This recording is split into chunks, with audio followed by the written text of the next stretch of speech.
It's been claimed new rules for the economy post-Brexit would steal powers from the Senedd in Cardiff Bay. Laws intended to protect businesses trading in the UK would also give the UK government new powers to pay for things that, until now, have been devolved to the Welsh Government and the Senedd. And as our political correspondent Daniel Davis reports, it's provoked a furious reaction. Whether they make products or sell services, for years businesses have followed EU regulations, but that's about to change.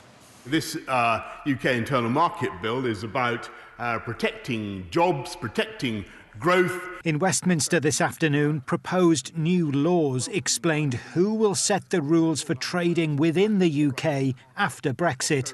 Critics say it places far too much power in London's hands. I'm a believer in the United Kingdom. I want it to work for everybody. I think it's in Wales's interests to be a devolved nation, but one that lives within the umbrella of the United Kingdom. And why I've described it as a grim day is I think that this white paper, this bill rather, undermines the efforts of those of us who want to argue for that voluntary association in which we do things by agreement and do it in a way that works for us all. As part of all this, the UK government wants new powers to spend on things that are currently decided here at Welsh Government HQ, like big infrastructure projects. Now, could that mean that Westminster stumps up for a costly new stretch of the M4 motorway around Newport, for example, something the First Minister has already ruled out? It wouldn't be easy. There are other ways the Welsh Government could block the path of a new relief road, but the principle of who decides is igniting passions. I mean, it seems to me that the objection is that we want to actually spend money in Wales and we want to help the Welsh economy and want to help create jobs. It's a pretty strange thing for Welsh Government or Plaid Cymru to object to. This is a government that seeks to get rid of all the checks and balances that protect our democracy at a UK level, and even more so they are threatening our democracy at a Wales level. Today, David Melding, a long-standing Conservative member in the Senedd, quit his party's front bench because of his objections to this bill. Brussels Brexit negotiators were in London today as our final departure from the EU approaches. And who plots our course after that? The allegation facing Boris Johnson is he's seizing the wheel and bypassing the Senedd. The First Minister has described as an abomination the UK government's new internal market bill. She says it will steal powers from Holyrood. But the Prime Minister insists it will maintain free trade across the UK after Brexit and protect Scottish jobs. From Westminster, here's our chief political correspondent, Glenn Campbell.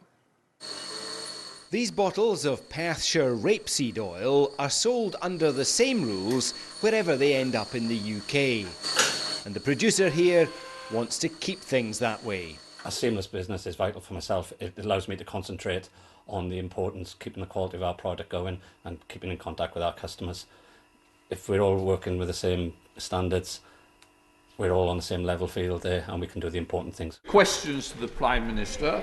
In the Commons, the Prime Minister insisted maintaining free trade across the UK after Brexit is exactly what his new internal market bill will do. Protecting jobs, protecting growth, ensuring the fluidity and safety of our UK internal market and prosperity throughout the United Kingdom. And it should be welcomed, I believe, in Scotland, in Northern Ireland and Wales and throughout the whole country.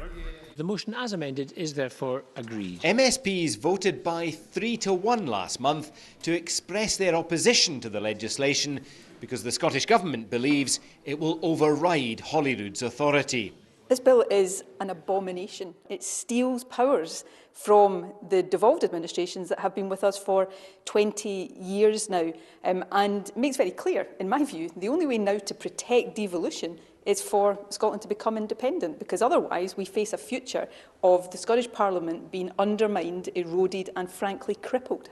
The bill would require goods accepted for sale in one part of the UK to be accepted across the whole UK.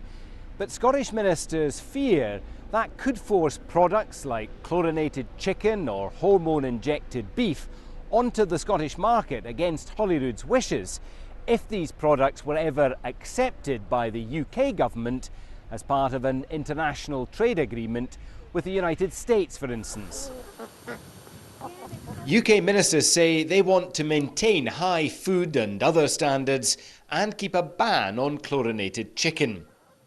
When it comes to minimum unit pricing of alcohol, the UK government says there is no threat, but alcohol charities think it could become harder to take similar action in future. So we would be concerned there's at the very least the potential in this legislation to make that process more difficult and, if you like, to tie the hands of governments who have responsibility for health. This internal market bill to keep trade flowing freely within the UK is also driving a major cross-border constitutional clash. And Glenn's at Westminster for us tonight. Glenn, a lot of strong words today, but can the Scottish Government actually do anything about it? Well, they'll resist it. They'll encourage MSPs to refuse consent. While that would be symbolic, it's not a veto. There's also been talk about legal action, but ultimately Westminster is sovereign. Boris Johnson's government has the votes to pass this internal market bill, and if that means cutting across devolved powers, then that's what will happen. So perhaps the most important thing the Scottish Government will do is weave this into its argument for independence ahead of next May's Holyrood elections. Worth saying that the Welsh Government also see this legislation as potentially risking the future of the Union. Among their concerns, that it will allow UK ministers to spend directly in devolved areas with or without the consent of devolved ministers. And there's also widespread concern that part of this bill proposes a rewrite of the EU withdrawal agreement, which would break international law. OK, Glenn at Westminster, thank you.